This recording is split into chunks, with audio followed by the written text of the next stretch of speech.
ಕಲಿಕೆ ನಿರಂತರವಾದ ಪ್ರಕ್ರಿಯೆ. ಕಲಿಕೆಗೆ ಕೊನೆ ಎಂಬುದೇ ಇಲ್ಲ.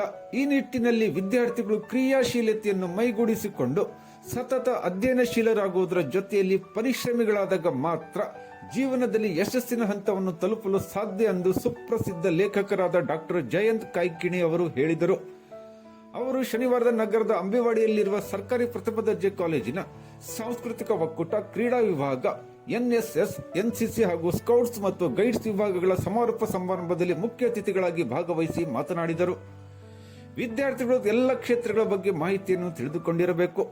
ತಮ್ಮ ಕಲಿಕೆ ಹಾಗೂ ನಂತರದ ವೃತ್ತಿ ಬದುಕಿನ ಅವಧಿಯಲ್ಲಿ ಸಾಹಿತ್ಯಿಕವಾಗಿಯೂ ತಮ್ಮನ್ನು ತಾವು ತೊಡಗಿಸಿಕೊಳ್ಳಬೇಕು. ಶಿಕ್ಷಣ ಕೇವಲ ವೈಯಕ್ತಿಕ ಬದುಕಿಗೆ ಮಾತ್ರ ಸೀಮಿತವಾಗದೆ ಸಮಾಜದ ಅಭಿವೃದ್ಧಿಯ ಕಡೆಗೂ ಅದರ ಬಳಕೆಯಾಗಬೇಕು. ಅಂದಾಗ ಮಾತ್ರ ಸುದೃಢ ಸಮಾಜ ನಿರ್ಮಾಣ ಸಾಧ್ಯ ಎಂದರು. ಬಣ್ಣ ತುಂಬಿದ ರಂಗೋಲಿ ನಾನು ನೋಡಿದ್ದು ದಾಂಡೇಲಿ, ಮತ್ತೆಲ್ಲೂ ನೋಡಿರಲಿಲ್ಲ. ಯಾಕಂದ್ರೆ ಅದು ಉತ್ತರ ಭಾರತದಿಂದ ಬಂದು ಇಲ್ಲಿ ನೆಲೆಯೂರಿದಂಥ ಜನರು ಇಲ್ಲಿ ತಂದಂತಹ ಕೊಡುಗೆ, ಒಂದು ಸಾಂಸ್ಕೃತಿಕವಾಗಿ ಹೇಗೆ ವಿನಿಮಯ ಆಗ್ತದೆ ಅಂತ ಹೇಳಿ ಅಲ್ಲಿ ತನಕ ನನಗೆ ಬಣ್ಣ ತುಂಬುದೇ ಗೊತ್ತಿರಲಿಲ್ಲ ರಂಗೋಲಿ. ಆ ರೀತಿ ಎಲ್ಲ ಸೇರಿ ಬೇರೆ ಬೇರೆ ಕಡೆಯಿಂದ ಬಂದಂತಹ ಮಾತುಗಳು, ಬೇರೆ ಬೇರೆ ಕಡೆಯಿಂದ ಬಂದಂತಹ ಜನಗಳು ಎಲ್ಲ ಸೇರಿ ಒಂದು ಸಂಸ್ಕೃತಿ ಬೆಳೀತದಲ್ಲ, ಅದು ಬಹಳ ಸುಂದರವಾದದ್ದು. ಆಮೇಲೆ ಎಷ್ಟು ಜನ ಈಗ ಕಾವ್ಯ ಅವರು ಎಲ್ಲದರಲ್ಲೂ ಎಷ್ಟು ಸುಂದರವಾಗಿ ಸಂಗೀತವನ್ನು ತಂದಿದ್ದಾರೆ. ಅದರಿಂದ ಮತ್ತೆ ಅಂದ್ರೆ ಅವಳೇ ಅಂತ ಕಾಣ್ತಾರೆ. ಹೌದು, ಅವಳು ಪರೀಕ್ಷೆಯಲ್ಲೂ ಚೆನ್ನಾಗಿ 92% ಮಾಡಿದ್ದಾರೆ. ಮತ್ತೆ ಎಲ್ಲದರಲ್ಲೂ ಆಸಕ್ತಿ ಇದೆ ಅವರಿಗೆ, ಸಾಹಿತ್ಯದಲ್ಲಿ ಆಸಕ್ತಿ ಇದೆ, ಸಂಗೀತದಲ್ಲಿ ಆಸಕ್ತಿ ಇದೆ. ಅಂದ್ರೆ ಈ ರೀತಿ ನಾವು ಮೊದಲೇನಾಗ್ಬಿಡ್ತಿತ್ತು ಅಂದ್ರೆ ಅಭ್ಯಾಸ ಮಾಡೋರೊಬ್ರು, ಮಜಾ ಮಾಡೋರೊಬ್ರು, ಏನು ಡಿವಿಷನ್ ಇತ್ತು. ಇಲ್ಲ, ನೀವು ಅಭ್ಯಾಸವನ್ನು ಒಳ್ಳೆಯದಾಗಿ ಮಾಡ್ತಾ ಇದ್ರೆ ಎಲ್ಲದೂ ಒಳ್ಳೆಯಾಗಿ ಮಾಡ್ಬೋದು. ಅದೊಂದು ಹ್ಯೂಮನ್ ಪಾಸಿಬಿಲಿಟಿ. ಅದು ಒಂದು ಗಿಡನ, ಗುಲಾಬಿ ಗಿಡನ ನೀವು ಎಲ್ಲಿ ನಿಟ್ಟರು ಅದು ನೀರು ಹಾಕಿದ್ರೆ ಗುಲಾಬಿ ಗಿಡ ಬಿಡ್ತದೆ. ಈ ಗಿಡ ಮಾತ್ರ ಗುಲಾಬಿ ಗಿಡ ಬಿಡ್ತದೆ, ಆ ಗುಲಾಬಿ ಗಿಡ ಬಿಡ್ತದೆ, ಹಾಗಿಲ್ಲ. ಅಲ್ಲಿ ಆಯಾ ಹೊತ್ತಿಗೆ ಅಲ್ಲಿ ಅದಕ್ಕೆ ಆ ರೀತಿ ಆಲೋಚನೆ. ಈ ನಾನೇ ಬರೀಲಿಕ್ಕೆ ಶುರು ಮಾಡಿದ್ರು, ಯಾವುದೋ ಒಂದು ದಿವಸ, ಯಾವುದೋ ಮಳೆ ದಿವಸ, ಯಾವುದೋ ಒಂದು ಪ್ರಜಾವಾಣಿ ಇಲ್ಲ ಪತ್ರಿಕೆಯಲ್ಲಿ ಒಂದು ಕವಿತೆ ಓದ ತಕ್ಷಣ ಖುಷಿ ಆಯ್ತು, ನಾನು ಬರೀಬೇಕು ಅನಿಸ್ತು. ಅಥವಾ ಯಾವುದೋ ಒಂದು ನಾಟಕ ಕಂಪನಿ ನಾಟಕ ನೋಡಿದಾಗ ನಾನು ನಾಟಕ ಮಾಡಬೇಕು ಅನಿಸ್ತು. ಆ ತರ ಆಗುವಂಥದ್ದು. ಅದಕ್ಕೆ ಆಗಿ ಶಿಕ್ಷಣ ಇಲ್ಲ. ಸೊ ಪಠ್ಯದ ಜೊತೆಗೆ ಪಠ್ಯೇತರ ಎಕ್ಸ್ಟ್ರಾ ಕರಿಕ್ಯುಲರ್ ಅಂತ ಕರಿತೀವಲ್ಲ, ಅದು ಬಹಳ ಇಂಪಾರ್ಟೆಂಟ್. ಬರೀ ಪಠ್ಯ ಆಗಿಬಿಟ್ರೆ ಆಗುದಿಲ್ಲ. ನೀವು ಇಲ್ಲಿ ಕಿಟಕಿಗಳಿವೆ ನೋಡಿ, ಹಾಗೆ ಪ್ರತಿಯೊಂದು ಆ ಕಲೆ ಒಂದು ಕಿಟಕಿ ತರ. ಇಲ್ಲಿ ಕಿಟಕಿನೇ ಇರಲಿಲ್ಲ ಅಂತ ಇಟ್ಕೊಳ್ಳಿ, ಆಗ ನಮಗೆಲ್ಲ ಒಂದು ಕ್ಲಾಸ್ಟ್ರೋಫೋಬಿಕ್ ಆದಂತ, ಸಫೋಕೇಟಿಂಗ್ ಆದಂತ ಕ್ಲೈಮೇಟ್ ಇರ್ತಿತ್ತು. ಕಿಟಕಿಗಳು ತೆರೆದಾಗ ಮನಸ್ಸು ಕೂಡ ತೆರೀತದೆ. ಹೀಗಾಗಿ ನಮ್ಮ ಶಾಲೆಯಲ್ಲಿ ಎಂತೆಂಥವ್ರು ಬರ್ತಿದ್ರು.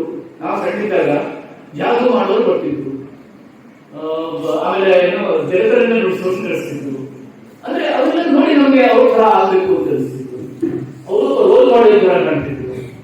ಹೀಗಾಗಿ ಅಂದ್ರೆ ಬರೀ ಅಭ್ಯಾಸ ಇರಲೇಬೇಕು, ನಾವು ಮಾಡಲೇಬೇಕು. ಅದೊಂದು ಅದೇನಂದ್ರೆ ಡ್ರೈವಿಂಗ್ ಮಾಡಬೇಕು ಅಂದ್ರೆ ಡ್ರೈವಿಂಗ್ ಕಲಿಬೇಕು ಅಷ್ಟೇ, ಅಥವಾ ಆಪರೇಷನ್ ಮಾಡಬೇಕು ಅಂದ್ರೆ ಮೆಡಿಕಲ್ ಕಲಿಬೇಕಲ್ಲ.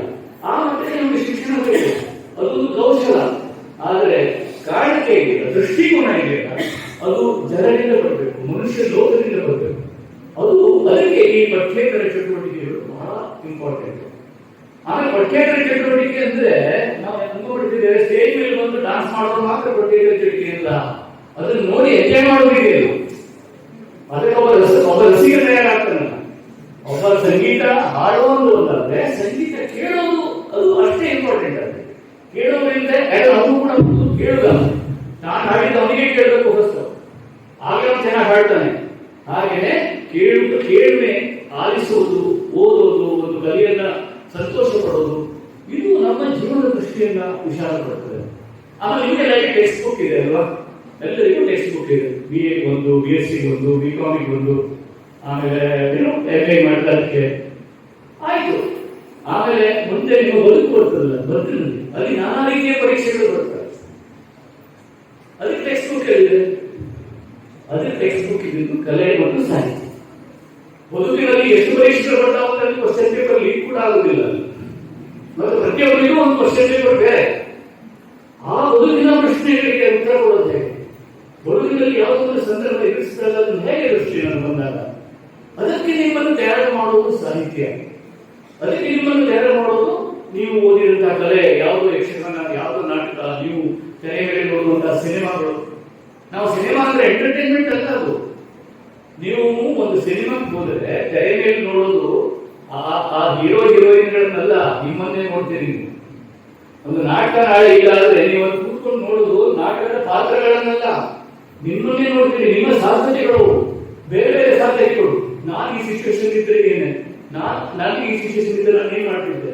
ಹೀಗೆ ಮನುಷ್ಯ ಒಂದೇ ಬಾರಿ ಬರ್ಬೋದು, ಒಂದೇ ಜೀವನ ಸಿಕ್ಕಿರೋದು, ಅದರಲ್ಲೇ ಪರ್ಯಾಯವಾಗಿ ನಾನಾ ರೀತಿಯ ಬದುಕನ್ನ ಅನುಭವಿಸಲಿಕ್ಕೆ, ಅನುಭವದಿಂದ ಕಲಿಯೋದಕ್ಕೆ ಮಾಡಿಕೊಂಡಂತ ಪಾಠಗಳಿವೆ.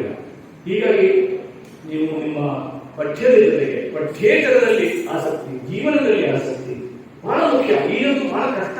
ನೀವೊಂದು ಗುಂಡಿನಂತೂ ನೀವು ಊರಿನಲ್ಲಿ ಎಲ್ಲರ ಜೊತೆ ಬೆಳೆದುಕೊಂಡಿದ್ದೀರಿ. ನೀವು ಸಿಟಿಗಳಿಗೆ ಹೋಗಿ ಯಾರಿಗೂ ಯಾರು ಬೇಕಾಗಿಲ್ಲ. ಅಲ್ಲಿ ಬಹಳ ಬೇಕಾಗ್ತದೆ. ಯಾರಿಗೂ ಆಸಕ್ತಿ ಇಲ್ಲ, ಮನುಷ್ಯರಲ್ಲಿ ಆಸಕ್ತಿ ಇಲ್ಲ. ಬೆಳಿಗ್ಗೆ ಒಂದು ಪೇಪರ್ ಹಾಕುವ ಮುಖ ಹೇಗಿದೆ ಅಂತ ಗೊತ್ತಿಲ್ಲ. ಬೆಳಿಗ್ಗೆ ಒಂದು ಹಾಲು ಹಾಕುವನು ಎಲ್ಲಿರ್ತಾನೆ ಅಂತ ಗೊತ್ತಿಲ್ಲ. ಅವನಿಗೆ ಹಾಲು ಎಲ್ಲಿಂದ ಬರ್ತದೆ, ಅವನಿಂದ ಹೇಗೆ ಬರ್ತದೆ ಏನೂ ಗೊತ್ತಿಲ್ಲ. ಅಷ್ಟು ಶುಷ್ಕವಾಗಿ ನಿಷ್ಕ್ರಿಯವಾಗಿ ನಗರದಲ್ಲಿ ಬದುಕ್ತಾರೆ ಜನ. ಆದ್ರೆ ಈಗ ಮೊಬೈಲ್ ಅಂತ ಒಂದು ಬಂದಲ್ಲ, ಮೊಬೈಲ್ ಅಂತ ಬಂದ ಮೇಲೆ ನಾವು ಇಲ್ಲಿ ಕೂಡ ನಮಗೆ ಲಭ್ಯ ಇರುವಂತಹ ಮನುಷ್ಯರು ಒಡನಾಟ ಬಿಟ್ಟು ಮೊಬೈಲಿನ ಮೊರೆ ಹೋಗಿ ಬದುಕಿನಿಂದ ವಂಚಿತರಾಗುತ್ತದೆ. ನಿಜವಾದ ಲೈಫ್ ಅಂದ್ರೆ ಏನು, ಅದರ ಖುಷಿ ಏನು ಗೊತ್ತಾಗ್ತಾ ಇಲ್ಲ. ಬಹಳ ವಿಚಿತ್ರವಾದ ಸನ್ನಿವೇಶ. ಬೆಳಿಗ್ಗೆ ಗುಡ್ ಮಾರ್ನಿಂಗ್ ಬರ್ತದೆ ಮೆಸೇಜ್, ಗುಡ್ ಮಾರ್ನಿಂಗ್, ಗಂಡು ಮಂಗಳಾರತಿ ಎಲ್ಲ ಬರ್ತದೆ.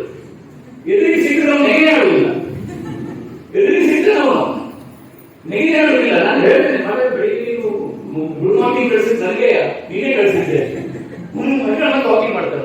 ಅಂದ್ರೆ ಇದು ಎಂಥ ಶಾಪ, ನಾವೇ ಮಾಡಿಕೊಂಡಂತ ಶಾಪ. ಒಂದು ಮದುವೆಗೆ ಹೋದಾಗಲೂ ಹಾಗೆ, ಒಂದು ಫ್ರೆಂಡ್ ಮದುವೆಗೆ ಹೋಗಿದ್ದೆ. ಒಂದು 20 ಜನ ಒಂದ್ ಕಡೆ ಕೂತ್ಕೊಂಡು ಗಂಭೀರವಾಗಿ ಕೂತಿದ್ದಾರೆ, ಒಟ್ಟಿಗೆ ಕೂತಿದ್ದಾರೆ. ಮಾತಿಲ್ಲ, ಕಥೆ ಇಲ್ಲ, ರೋಮಾಂಚನೂ ಇಲ್ಲ, ನನ್ಗೆ ಕೂತಿದ್ದಾರೆ. ಅಲ್ಲಿ ನಾನು ಕೇಳಿದೆ, ನನ್ ಭಯ ಏನ್ ಮದುವೆ ಯಾಕೆ ಸೀರಿಯಸ್ ಆಗಿ ಕೂತಿದ್ದಾರೆ, ಯಾರಾದ್ರೂ ಹೋದ್ರು ಏನೋ ಗೊತ್ತಿಲ್ಲ, ಏನೋ ಆಗ್ಬೋದು. ಸೊ ಹೇಳಿ ನಾನು ಏನು ಅಂತ ಕೇಳಿದೆ. ನಾವೆಲ್ಲ ಫೇಸ್ಬುಕ್ ಫ್ರೆಂಡ್ಸ್ ಸರ್. ಅಂದ್ರೆ ಅವರು ಫಸ್ಟ್ ಟೈಮ್ ಸಿಕ್ಕಿದ್ದಾರೆ, ಏನ್ ಮಾತಾಡಬೇಕು ಅಂತ ಗೊತ್ತಿಲ್ಲ. ಫೇಸ್ಬುಕ್ ಫ್ರೆಂಡ್ಸ್ ಮನೆಗೆ ಹೋದ್ಮೇಲೆ ಸ್ಟಾರ್ಟ್ ಡಾನ್ಸ್ ಅವ್ರದ್ದು. Even looking gold, I am looking fine ಅಂತ ಫೇಸ್ಬುಕ್ ಡಾನ್ಸ್. ಆದ್ರೆ ಪ್ರತ್ಯಕ್ಷವಾಗಿ ಎದುರಿಗೆ ಸಿಕ್ಕಾಗ ಅವರಿಗೆ ಪರಸ್ಪರ ಜೊತೆಗೆ ಏನ್ ಮಾತಾಡಬೇಕು ಗೊತ್ತಿಲ್ಲ. ಇದು ಮನುಷ್ಯನೇ ತಂದುಕೊಂಡಂತ ಒಂದು ವಿಚಿತ್ರವಾದಂತ ಒಂದು ನರಕ ಸ್ಥಿತಿ. ಇಲ್ಲಿ ತನಕ ನಾವು ಮನುಷ್ಯ ಲೋಕದಲ್ಲಿ ಆಸಕ್ತಿ ಇದೆಯೋ, ಇಲ್ಲಿ ತನಕ ನಾವು ಒಬ್ಬ ಮನುಷ್ಯನ ಸಹವಾಸವನ್ನು ಎಂಜಾಯ್ ಮಾಡುತ್ತಿದ್ದೆವು. ಆ ನಮ್ಮ ಬದುಕಿಗೆ ಅರ್ಥವೇ ಇಲ್ಲ, ನಮ್ಮ ಯಾವುದಕ್ಕೂ ಅರ್ಥ ಇಲ್ಲ. ಬಹಳ ಅದಕ್ಕಾಗಿ ನನಗೆ ಇದನ್ನೆಲ್ಲ ಮೊದಲು ಅಭಿನಂದಿಸೋದಂದ್ರೆ, ನೀವು ಇವತ್ತು ಗ್ರಾಜುಯೇಟ್ ಆಗಿ ಹೋಗ್ತಾ ಇದ್ದೀರಲ್ಲ, ನನಗೆ ಈ ಕಾಲದಲ್ಲಿ ಯಾರು pure science, pure arts, pure commerce graduation ಮಾಡ್ತಾರೋ ಅವರೆಲ್ಲ ದೇವರುಗಳ ತರ ಕಾಣ್ತಾರೆ. ನಿಮಗೆಲ್ಲ ದೊಡ್ಡ ನಮಸ್ಕಾರ. ಇಲ್ಲಿ ಎಲ್ಲರೂ PUC ಆದ ತಕ್ಷಣ ಹಾಗೂ ಇದು ಸ್ಪೆಷಲೈಸೇಷನ್ ಅಂತ ಹೇಳಿ ಅದು ಎಲ್ಲ. ಆದ್ರೆ ಒಂದು ರೀತಿಯ pure science, pure arts, pure commerce subject ಗಳನ್ನ ಓದೋದೇ ಇಲ್ಲ ಬಿಟ್ಟಿದೆ. ನೀವು ಅದನ್ನ ಇಟ್ಕೊಂಡಿದ್ದೀರಿ, ಅದು ನಿಮ್ಮ ಜೀವನಕ್ಕೆ ಖಂಡಿತ ನಿಜವಾದ ರೀತಿಯಲ್ಲಿ ಶಕ್ತಿಯನ್ನು ಒದಗಿಸುತ್ತದೆ. ಆದರೆ ಮನುಷ್ಯ ಲೋಕದ ಜೊತೆಗೆ ನಂಟನ್ನು ಮಾತ್ರ ಯಾವತ್ತೂ ಕಳ್ಕೊಳ್ಬೇಡಿ. ನನ್ನ ಪ್ರೀತಿಯಿಂದ ಇವತ್ತು ವಿನಯ ಅವರು ಬಹಳ ಪ್ರೀತಿಯಿಂದ ನನ್ನ ಮಾತಾಡೋದು ತುಂಬಾ ಮುಜುಗರಾಗುತ್ತೆ ನನಗೆ. ಯಾಕಂದ್ರೆ ನಾವು ಬರೆಯೋದೆಲ್ಲ ಒಂದು ಕಲೆಕ್ಟಿವ್ ಗ್ರೋತ್ಗಾಗಿ ಬರೆಯೋದು.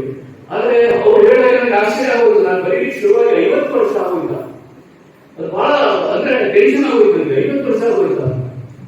ಆಮೇಲೆ 50 ವರ್ಷ ಆಗೋದು ಅಂತ ನಾನೇ ಹೇಳ್ಬಿಟ್ರೆ ಅದು 20 ವರ್ಷ ಸೇರಿಸಿ ತಗೊಂಡು ಮಾಡಿ ಇವನಿಗೆ ವಯಸ್ಸಾಯಿತು ಅಂತ ಆಗ್ಬಿಟ್ರೆ ನನಗೆ ಬರೆಯೋ ಕೆಲಸ ಹೋಗ್ಬಿಟ್ರೆ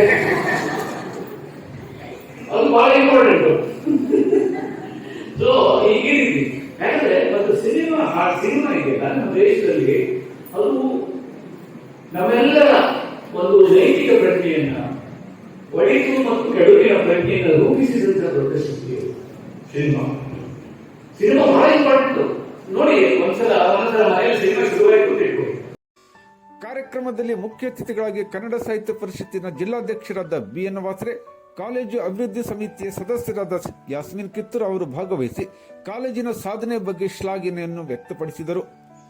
ಕಾಲೇಜಿನ ಪ್ರಾಚಾರ್ಯರಾದ ಡಾಕ್ಟರ್ MD ಒಕ್ಕುಂದ್ ಅವರು ಅಧ್ಯಕ್ಷತೆ ವಹಿಸಿ ಮಾತನಾಡಿದರು. ವೇದಿಕೆಯಲ್ಲಿ ಕಾಲೇಜಿನ ಪ್ರಾಧ್ಯಾಪಕ ವೃಂದದವರು ಉಪಸ್ಥಿತರಿದ್ದರು. ಕಾಲೇಜಿನ ಪರವಾಗಿ ಡಾಕ್ಟರ್ ಜಯಂತ್ ಕಾಯ್ಕಿಣಿ ಅವರನ್ನು ಸನ್ಮಾನಿಸಲಾಯಿತು. ಡಾಕ್ಟರ್ ವಿನಯ ವಕ್ಕುಂದ್ ಪರಿಚಯ ನೀಡಿದರು. ಇದೇ ಸಂದರ್ಭದಲ್ಲಿ ಕಾಲೇಜಿನ ಪ್ರತಿಭಾನ್ವಿತ ವಿದ್ಯಾರ್ಥಿಗಳಿಗೆ ಬಹುಮಾನಗಳನ್ನು ವಿತರಿಸಲಾಯಿತು. ಕಾವ್ಯ ಭಟ್ ಪ್ರಾರ್ಥಿಸಿದರು. ಪ್ರಾಧ್ಯಾಪಕರಾದ ಡಾಕ್ಟರ್ ನಾಸಿರ್ ಅಹಮದ್ ಜಂಗೂಭಾಯಿ ಸ್ವಾಗತಿಸಿದರು. ರಮೇಶ್ ನಾಯ್ಕ್ ವಂದಿಸಿದರು. ಬಸವರಾಜ್ ಹುಲಿಕಟ್ಟಿ ಮತ್ತು ಉಷಾ ಕಾರ್ಯಕ್ರಮವನ್ನು ನಿರೂಪಿಸಿದರು.